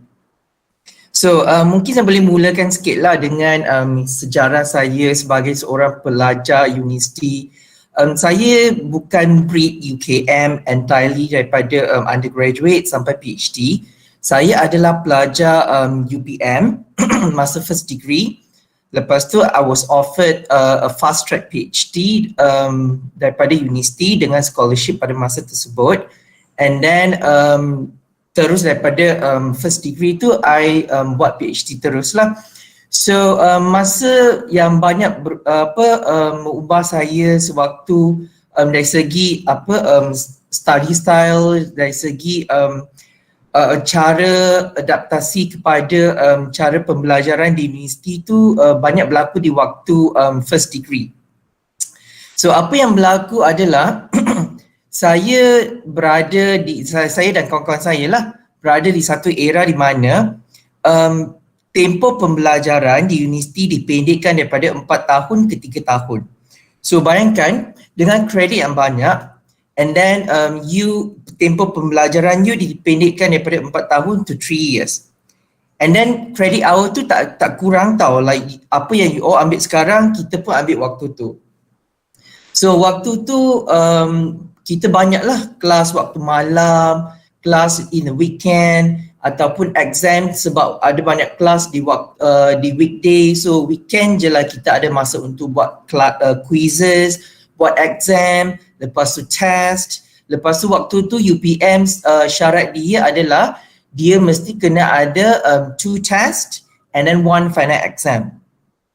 So memang waktu universiti di waktu bachelor tu memang sangat sibuk lah. Like you basically do not have your personal time, and this is something very new to you because you didn't experience that during your matriculations or during your high school or even during your STPM. So bayangkan waktu matriculations, waktu high school, waktu STP, masa you belajar only morning sampai tengah hari, and then you probably would have some personal time, and then even revision pun you boleh buat bersama dengan kawan, and then your time is so flexible. Tapi waktu di first degree tu sebab you have so many credits to catch up, so waktu malam pun lecturer akan guna untuk buat classes. And then waktu tu memang culture shock lah. And then I think the whole class, bukan I seorang ataupun 2-3 orang, the whole class memang ada culture shock. Sebab your waktu belajar tu adalah pada waktu pagi sampai waktu petang. Lepas tu you break for 2 to 3 hours, and then malam pula kelas start pukul 8 sampai 10. Sometimes sampai 11. So almost every day you tak pernah pun rasa benda tu. So waktu tu it was very stressful to every one of us. And then waktu tu I bagi tahu diri I, kalau I didn't do anything about myself, about the situations, then I have only one outcome, which is I'm going to fail my first degree. Sebab too many things that you need to adapt, and then semester tak tunggu untuk you adapt, then baru dia habis. You know, the semester still go on as usual. Like what you experience now. Pandemic go on as usual, and then nak you kena habiskan your semester within this period of time. And then go on to the next semester. So knowing that there is no other options that I can go for, then I told myself, you kena make amendment. You kena make peace with yourself first. You kena make peace with yourself. You kena tell yourself, okay, right now, you have something that you need to do about yourself, about the environment, about the situation that you are facing. Nak you kena buat. Sebab that is the situation at the moment. You cannot lie to yourself, telling yourself that, oh tak apa, besok benda tu akan hilang. Oh tak apa, mungkin dalam masa 3 minggu lagi benda tu hilang. Because you don't know. You don't know when this thing is going to end. Right? So nak tak nak, you kena tell yourself, you kena make peace with yourself, one thing, and start to do adjustment. You can tell yourself, you kena buat something about yourself. So what I did was, I always practice this, early preparations, even to adapt to the new environment that I was in that time. I took early preparations. I acknowledge that this is the situation that I'm in. This is a very different situation than what I was in before during my high school. So I need to do something about it, right? So I accept the situations, and then I told myself, okay, now after accepting the situation, you need to change, right? How to change? You need to be very vigilant. You need to be very clear dengan situations yang you are in now. Okay, for example, you know you ada kelas waktu malam. You know you have many, in your situations, untuk yang students sekarang, you are in pandemic punya era. You have so many online learning. So how do you want to deal with these situations? Right? And at the same time, walaupun you ada banyak online learning, at the same time, you pun ada banyak assessment online, assignment online, right? And many things are going on at the same time. So you need to tell yourself, these are the changes that you need to accept, and you need to act according to those situations, right? And once you acknowledge that you need to accept the change and do something about it, then you need to take further actions. First thing first, do not procrastinate, right? Do not procrastinate. So maybe ramai akan rasa, oh maybe senang kot kita nak cakap, okay jangan tangguh lagi kerja, jangan habiskan masa untuk fikir, untuk setakat nak berancang semua tu, right? But that is a process, right? But you cannot just stop at planning. You need to also take actions. But before you take actions, you need to have a proper plan, right? So you need to plan out. You have diary these days, unlike my era, so we do not have any very canggih punya smartphone. We did not have a diary dalam handphone semua tu. All we had was a piece of paper, right? And jadual kuliah yang you dapat daripada pensyarah. So what you need to do, you need to adapt your activity sekali dengan jadual kuliah yang you dapat. Right, for example, okay, Isnin sampai Jumaat, bila masa ada kuliah, right, you kena tengok jadual tu and plan. Okay, jadual kuliah tu jangan miss. Knowing that online learning is not easy, kalau you miss any lecture, you're going to miss a few more things. For example, maybe masa untuk quiz, masa mungkin pensyarah bagi tips untuk quizzes. Once you miss classes, you're going to miss those important things. So you kena start plan out. So waktu kuliah jangan miss. Lepas tu in between tu kalau ada waktu kosong tu, so what you need to do? Maybe ada 1 jam, 2 jam waktu kosong tu, kalau you ada teamwork, kalau you ada team discussion, maybe you kena guna that 1 hour untuk buat Google meeting ataupun buat meeting dalam Microsoft Team dengan your friends. Right? And you have to realize that once you procrastinate, once you tangguhkan your kerja, yang lain tu akan datang. Yang more and more works are waiting for you, right? So basically you have no time to wait, right? And try not to find excuses. I penat lah, mungkin tak ramai kot yang nak buat meeting, right? Try to ask first, right? Do not make your own excuses untuk buat benda yang macam sepatutnya dibuat, tapi you sebabnya you rasa macam, oh I tak ada motivasi nak buat. I don't have any ways to do it. So when you have that kind of thoughts, try to reach out to your friends. Okay, bincang dengan kawan. So now kita ada some assignment that we need to achieve, that we need to submit. So boleh tak kita buat perbincangan? So mungkin waktu tu you pun tak ada idea apa nak dibincang. right? But because you have a team, you work in a team, that is the moment when your friends will throw out ideas, and then daripada idea mereka tu, you akan ada idea sendiri, and then at the end of the day, your discussion tu will eventually end up dengan satu plan, right? Satu plan, for example, apa yang kita nak buat untuk assignment ni? Apa yang kita nak submit at the end of the day untuk capai apa yang pensyarah nak bagi kat kita tu. Okay, so avoid procrastinations. And it's not easy to just say avoid procrastinations. You need to make plans, right? You need to make plans and with your friends, with your team member, right? And every time when you have to do that, right? So try not to find any excuses to avoid doing that. Okay, and once you have planned out, right? So you have made a plans, then you have to put your plan into actions, right? You need to put your plan into actions. When you act according to what you plan out, right? So try to give out your best, right? Again, try not to find excuses. Oh, yang ni tak apa, yang ni only 10%, oh yang ni only 5%, so I buat cincai-cincai lah. Right, I buat kerja pun like macam okay, setakat jawab apa yang perlu jawab je, right? So you need to give out your best in everything that you do, right? Especially dengan benda yang you dah plan out, so that you don't regret, right? Especially when you work in a group, right? You need to be responsible for the other group member juga, right? So you have to believe that kalau you bagi only 5% of effort, right? Apa yang you dapat nanti in term of marks, in term of comment, semua tu akan ada nilai 5% saja, right?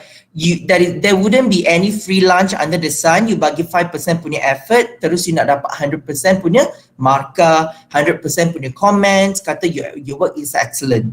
That is not how the world works, right? So the works that you give up akan reflect dalam the outcome that you get later on. Okay? And lepas you dah buat your plan, lepas you dah act according to what you have planned out, in case there is any opportunity, right? Pensyarah kata, oh mungkin you nak tambah baik sikit ke, mungkin you nak bincang balik dengan your group member ke untuk tambah baik assignment, untuk tambah baik lagi your work punya quality. Jangan rasa benda tu terbeban sangat, right? Always remember that you can always choose to work in groups. Reach out to your friends, ask for help, ask for their opinion, right? And whenever they give you opinion, they give you suggestions, open to any options that you have, right? Simply because you do not know how this suggestion, how this opinion is going to make your life better in the future, right? So do not decline any opportunity or any offers right away. Think, right? Kalau betul-betul tak dapat buat, for example, you have so many other assignment, you know, like in the list that you need to achieve, and the assignment that you do at the moment, you rasa okay, dah cukup baik, and then pensyarah minta okay, mungkin you nak tambah baik sikit ke, boleh ke tak? Then you probably can reply dengan cara yang courteous, kata pendapat you, okay, this assignment ni adalah untuk menjawab komponen-komponen ni. So for the time being, you still have the other assignment yang boleh menambah baik apa yang you dah buat sekarang. So you akan tambah baik di assignment yang akan datang. So that is when you are not able to do it, right? But if you were given an opportunity to improve, do not decline that opportunity right away, right? Try to think, discuss with your friends how to make those suggestions or those opinions and include them to improve your assignment ataupun the quality of your work. Simply because you do not know what the future holds for you, right? And another thing is many times student akan rasa demotivated, disheartening, rasa macam tak ada motivation nak buat benda dengan lebih baik, and then sekarang online learning pun you rasa macam serabut lah right? Kadang-kadang boleh ikut kelas, kadang-kadang internet buat hal, and then kadang-kadang you rasa macam tak ada motivasi nak bangun awak untuk pergi kuliah, right? And you need to acknowledge that you are also human beings, right? And whenever you make mistake, the main reason, after talking to a couple of students, I realized that many times whenever they don't get the motivations to progress is because mereka ada buat kesilapan sebelum ni. For example, they used to miss some classes, then they start to feel guilty, right? They start to feel demotivated. Alah, kenapa I buat kesilapan tersebut? Mesti pensyarah dah tak percaya kat I, right? Whenever you have that thought, you need to recognize that you are also a human being, right? It is very possible for you to make mistake, right? And once you make mistake, you need to allow yourself, you need to make room for yourself for improvement, right? Always recognize that. Always recognize that you are human being, you're not perfect, right? Jangan rasa, I dah make mistake, okay, I dah tak ada peluang dah untuk jadi lebih baik. No, that is not the case, right? Throughout your life, you will make mistake, you will learn from your own mistakes, right? So you will only learn from your own mistake and become better and better than who you were before because you start to make room for your own self, right? So always acknowledge that, right? And always recognize that you are always given a second chance to become a better person from who you were before, right? And be thankful for that, right? So once you've realized that and realize that you are a normal human being, you akan buat silap, right? And then you akan buat macam-macam kesilapan, and then you have to acknowledge that making mistake is a process of learning. Once you acknowledge that, then you start to make room for your own improvement. So when you start to make room for your own improvement, then you start to become better and better day to day, right? And these are not only for students, right? When you were, when you are a student now, so when you start to become someone and work for a company, for example, ataupun kerja di mana-mana tempat, right? These are the things that you can still apply and practice, right? Like I'm now. So these are the things that I developed when I was in my first degree. And I applied these kind of techniques, these kind of tips when I was doing my PhD, right? And then life when I was doing my PhD was another challenge, right? It was so different from I was and undergoing my undergraduate year, right? And then after finishing my PhD, I came out to work. I joined UKM as a lecturer. Then that was another new chapter of life, right? That I need to experience. But I realized whatever I developed before that, those tips are still very much applicable, right? So do not feel that whatever you practice in your undergraduate year, later on in your postgraduate year, you wouldn't practice any of those in your working life. You still need those tips at the end of the day, even to go through your life, okay? And also, after planning for what you need to do and put your plan into actions, and finally know that you can make mistake, you will make mistake, and you need to learn from your own mistake for further improvement in order to become a better person, right? So the last 2 points that I always remember and I always remind myself is be truthful about everything that you do. Okay, you kena ikhlas dalam buat dalam kesemua benda yang you buat, right? You kena tahu, right, kalau you sincere, right, kalau you buat benda dengan sepenuh hati, dengan sedaya upaya, right, the outcome that you receive, right, outcome ni sometimes dia bukan dari segi physical je tau. For example, you dapat good grades, you dapat gaji tinggi, right, you dapat pujian daripada boss, right, and then orang bawahan you rasa macam wah baiknya you as a leader. Sometimes outcome ni bukan setakat benda-benda yang you nampak, benda-benda yang you lihat, benda-benda yang you dapat, right? The internal growth, right? Apa yang you dapat within you, right? Those nilai are sometimes more meaningful than apa yang you dapat secara physical, right? And this thing that grow within you, later on in your life, you akan realize apa-apa yang grow within you will be the one that you carry on with you throughout your life. And this value akan selalu membantu you berjaya dalam hidup.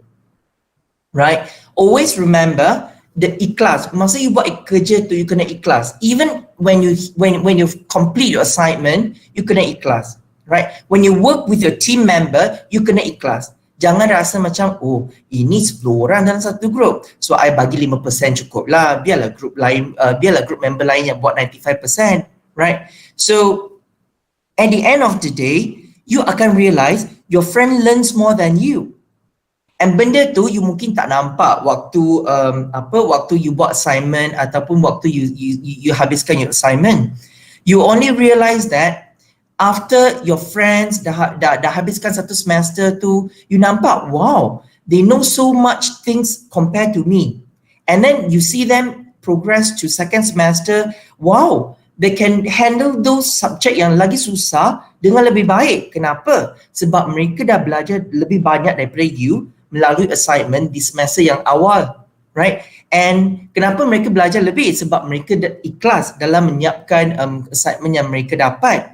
Right, compared to you yang mungkin you hanya letak 5% je effort dalam assignment tu. Right, kena ikhlas buat kerja tu.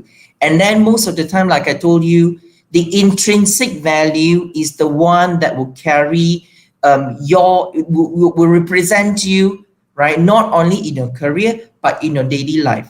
Dia akan reflect you, who you are, right? And orang lain mungkin dia tak nampak sekarang, tapi sooner or later, more and more people will realize that those invaluable value that you carry within you is the one that they appreciate the most, right? And believe me, this value akan bawa you daripada satu peringkat ke peringkat yang lebih tinggi, right? And lastly, do not be too calculative when working together with others, right? Group member ni, alah dia buat 3, I buat 5. Okay, dia buat 3, I tak puas hati. Okay, dia kena buat 3 juga. He or she cannot do more than me. Nanti dia know more than me, right? That is not how group works is, right? You cannot be too calculative. Once you become calculative, then everything that you put out, dia akan jadi very limited. So at the end of the day, go back to keikhlasan. Benda tu dah tak jadi ikhlas, right? So benda you buat tak ikhlas, you jadi sangat calculative. So at the end of the day, apa yang you dapat pun sangat limited. Sebab you dah mula become very calculative, kan? And always remember, be a proactive team player, right?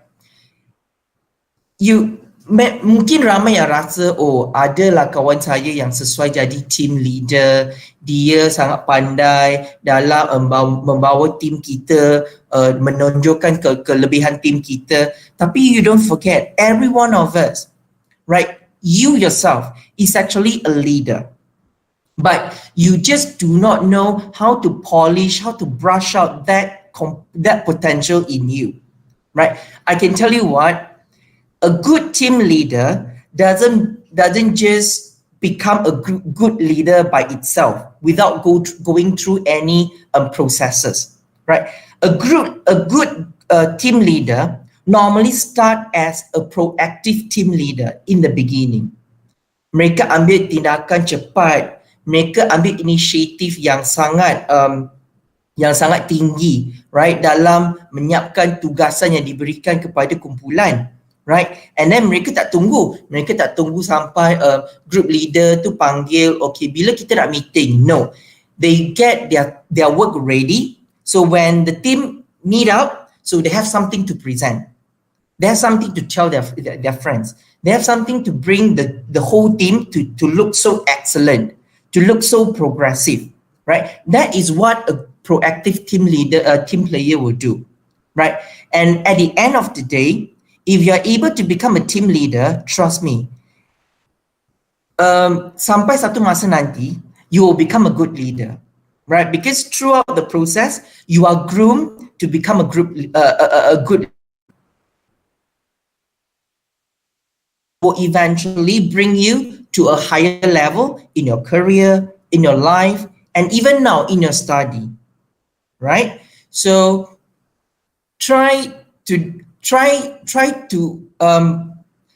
maximize your potential, right? Try to know what you need to do all the time, and always be humble.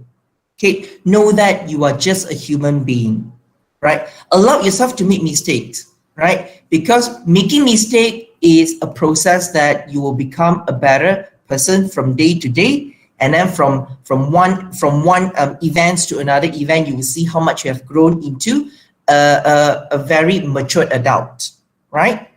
So I think that is all from me for the topic that I was given to. So I get one. Let me stop sharing here. So I get one question. Do you have advice to keep motivating ourselves even though we make mistake or we are tired? Okay, so like I said, you have to realize that you are just a human being, right? You must allow yourself to make mistake. Many times, kenapa kita rasa demotivated once we start to see, oh kita gagal lah dalam quiz ni, kita dapat mark rendah lah dalam quiz ni, oh dalam aktiviti ni kita nampak macam kita ni tak standing dengan orang lain lah. Sebab we always feel that kalau kita buat mistake, kalau kita tak standing dengan orang lain, that is the end of the world, right? No, that is not the case. You are just a human being. Always remember that. You are just a human being. Allow yourself to make mistakes. Tapi do not just stop at the mistake. Okay, nampak mistake tu, okay, itulah kesalahan saya, itulah kesilapan saya, that's it. Hands off, tak buat apa-apa lagi, takut. No, you need to make mistake, need to realize that you are a human being. When you cannot solve the mistake, when you cannot solve a problem by yourself, reach out to your friends, reach out to your family members, right? Talk to them. Right? Sometimes banyak masa tu kita rasa macam we are a loser, you know, whenever you tell people about your problems, right? That is not how the world functions, you know. You must always appreciate people around you, right? And one thing, when you share your problem with others, right, they also learn from you. You don't feel that when you share your problem with others, you only ask advice from them, right? When you share your problem with them, they tell you what to do, they give you opinion, they give you suggestions how to improve. They are also learning from you.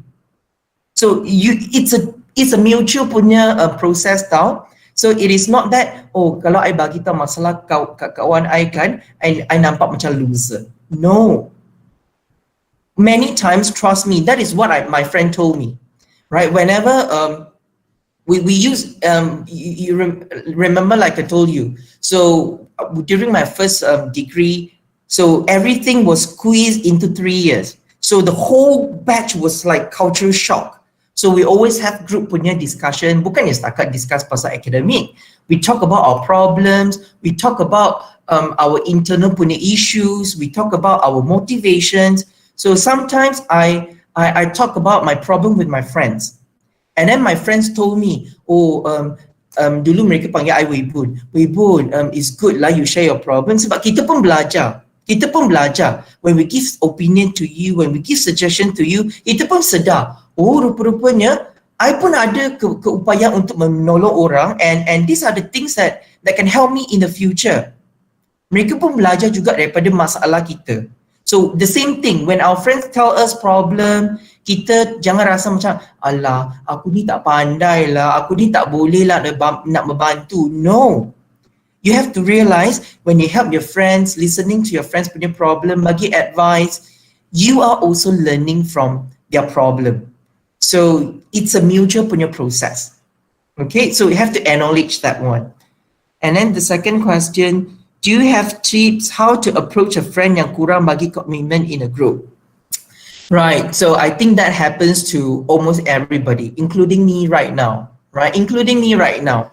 So ada kawan, ada collaborator yang macam senyap je forever, right? So you like I always tell my students, benda ni macam ni tau. Kalau you pun jadi someone yang sangat passive sebab you nampak your friend passive, you pun passive.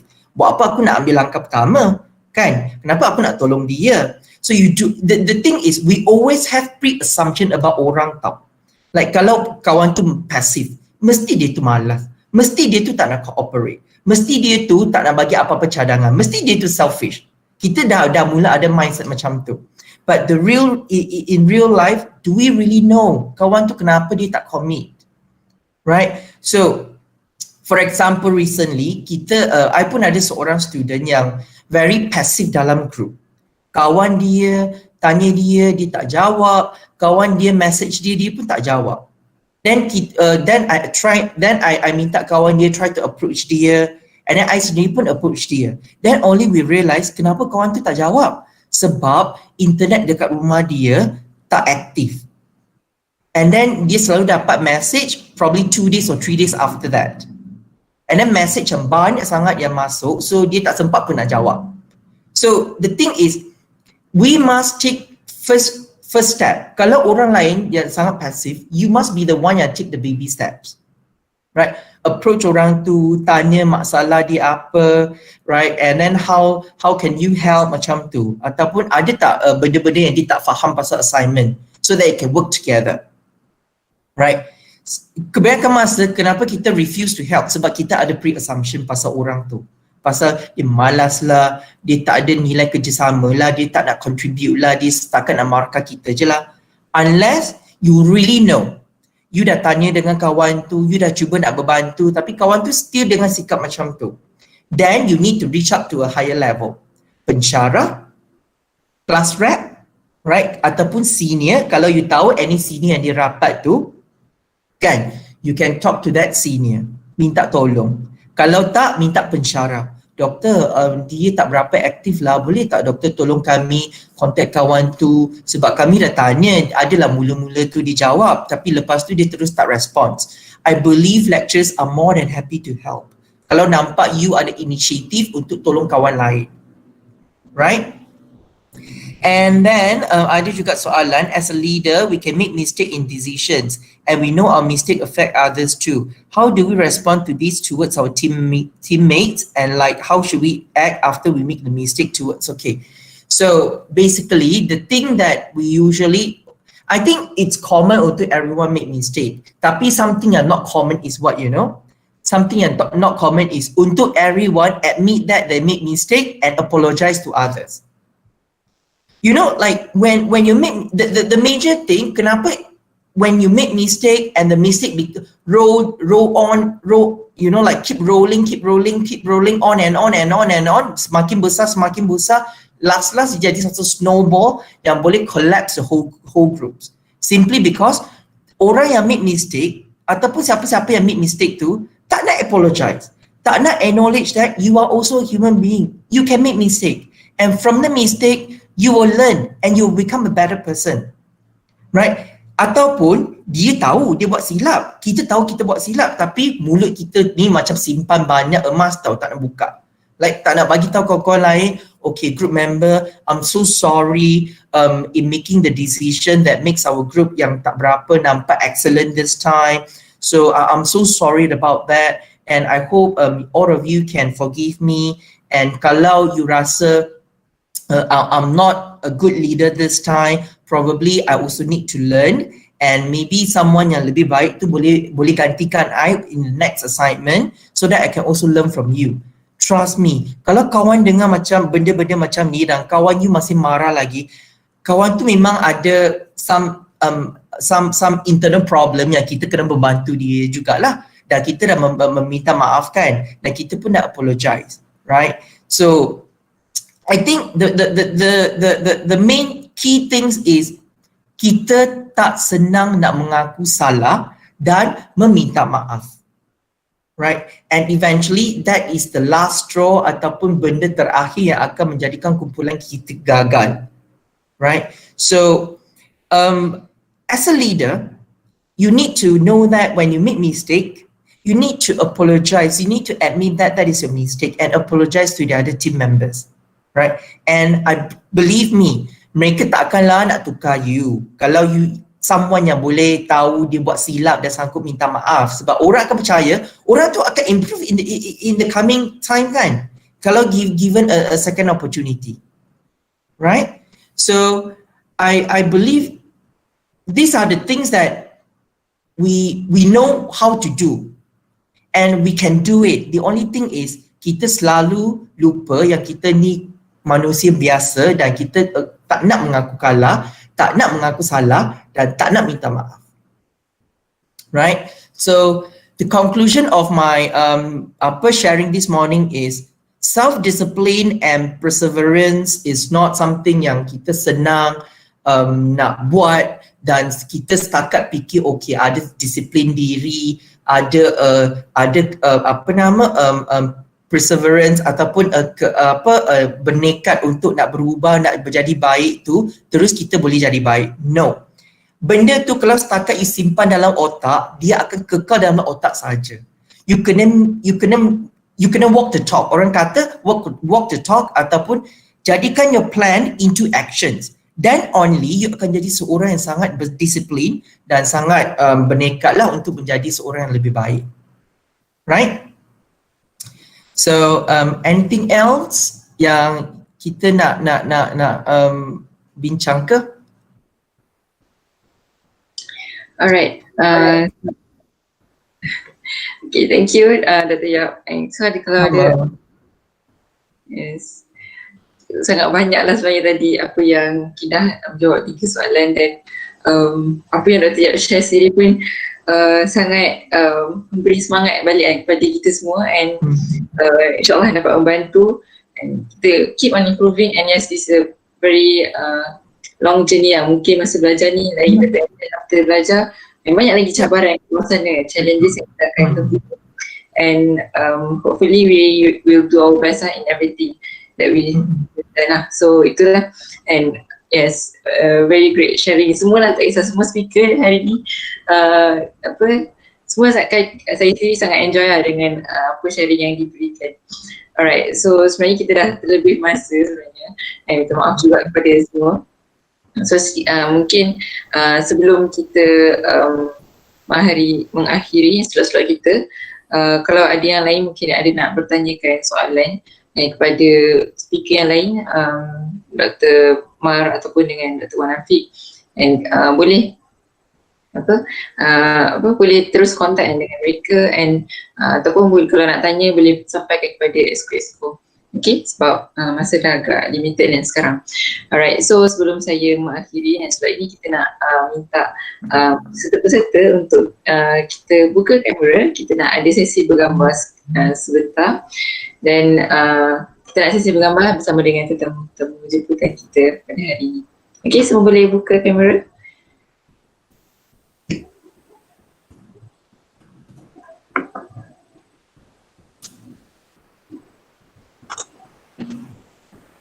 Okay, Exco Technical ready?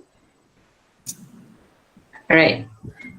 Okay, yang lain buka-buka kamera.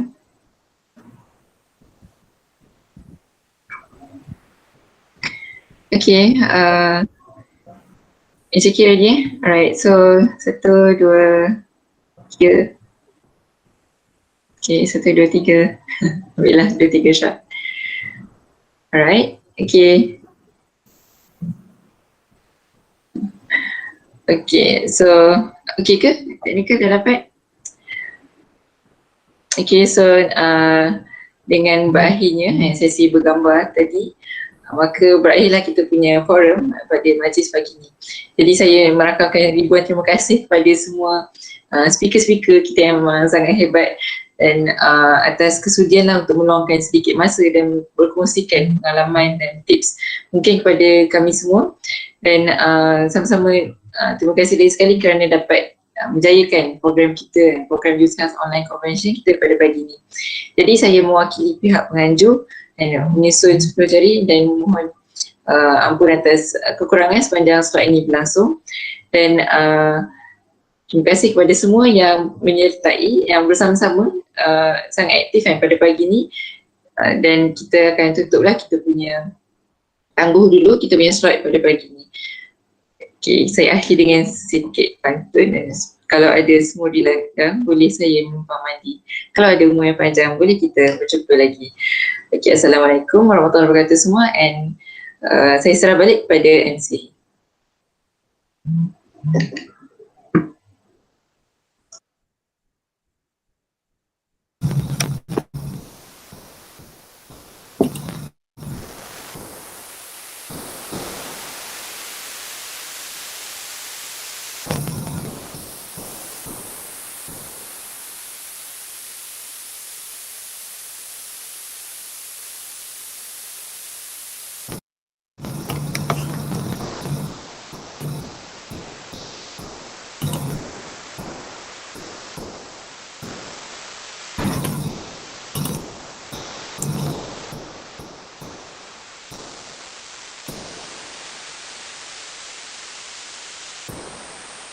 Okay, ikhlaskan dari anda dan ahli-ahli atas perkongsian yang diberikan sebentar tadi.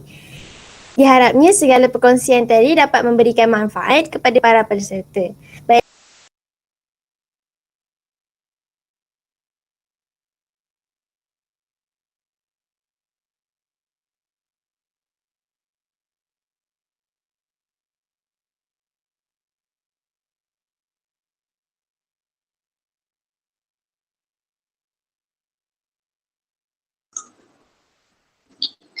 Okay, minta maaf MC kita terkeluar. Okay, so jadi itu je lah untuk slide kita pada pagi ni. Pada yang tadi tak sempat nak scan QR code untuk attendance, boleh scan sekarang. Dan kita akan berjumpa lagi pada petang ni pada jam 2:30 petang. Boleh masuk link awal 10 minit awal atau 5 minit awal. Dan untuk petang ni kita ada slot sedikit explorers online yang sangat excited. Saya pun excited nak tengok. And so semua boleh nantikanlah untuk sesi petang ni. Dan itu saja untuk pagi ni. So terima kasih lagi sekali kepada semua yang terlibat, pada speaker-speaker. Semoga kita dapat berjumpa lagi. Assalamualaikum. Okay, semua boleh bersurat. Terima kasih. Assalamualaikum. Assalamualaikum. Terima kasih.